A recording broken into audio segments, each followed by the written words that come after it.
Сәлем, менің есімім Санжар Айдар. Бұл видеода біз жігіттің сені ұнататындығының басты 5 белгісі туралы сөйлесеміз. Бұның барлығы оның денесінің көрсетіп жатқан белгілері арқылы оп-оңай анықталады. Менің ойымша бұл видео сендердің көңілдерінен шығады. Себебі кей кезде жігіт сені қанша жерден ұнатса да, ұялшақ болып өз сезімін білдіре алмай жатады. Бірақ оның дене белгілері жігіт қаласа да, қаламаса да түрлі сигналдар беріп жатады. Ал бұл өз кезегінде бізге арналған көмекші құрал ретінде көмек береді. Осыдан біз барлығын түсінсек болады. Дайынсың ба? Онда кеттік.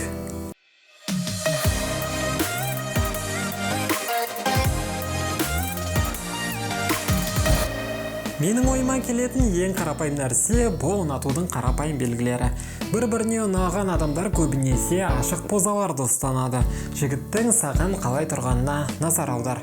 Егер ол саған толықтай ашық болса, онда бұл жақсы белгі.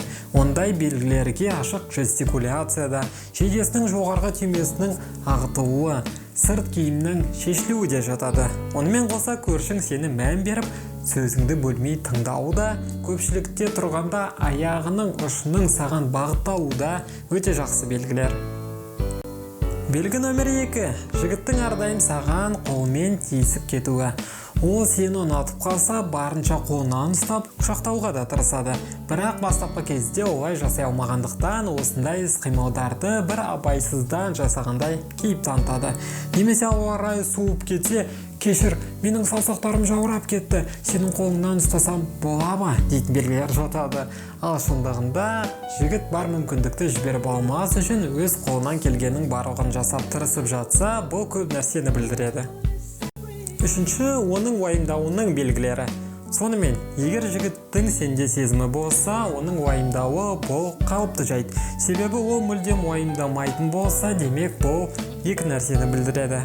Біріншісі, ол өзіне тым сенімді, ал екіншісі оған жай ғана бәрібір. Жалпы жігіт уайымға салынғанда қолын қайда тығып қоярын білмейді, жан-жаққа қарай бастайды. Мен өзім уайымдағанда қолымды қалтама саламын, немесе шашымды дұрыстап кетемін. Егер сенің барында бұл құбылыс жиі байқалатын болса, демек ол сені ұнатып, өзін қалай ұстауын білмейді. Жігіттің денесі бәрін жасыруға тырысады, бірақ оның қолынан еш нәрсе келмейді. Төртінші, егер жігіт сені ұнатып қалса, ал сен болсаң автобуста, немесе метрода, жалпы адам көп жерде қысылып жатсаң, немесе саған ыңғайсыз болса, біреу аяғыңды басып қалса, ол саған барынша көмектесуге тырысады. Бұл әрекеттер кезекте тұрғанда да, көпшілік концерттерде де қатты байқалып жатады. Яғни ол сенің жеке кеңістігіңе өте ұқыпты қарай бастайды. Егер ол ұялып, сөзбен жеткізе алмаса да, соны іс-қимылмен білдіртіп қояды. Себебі ол сен үшін уайымдап, саған деген қамқорлығын осылай танытады. Ең соңғы 5-ші белгі психологияда рапорт деп аталады. Оның неге олай екенін мен де әлі түсінбеймін.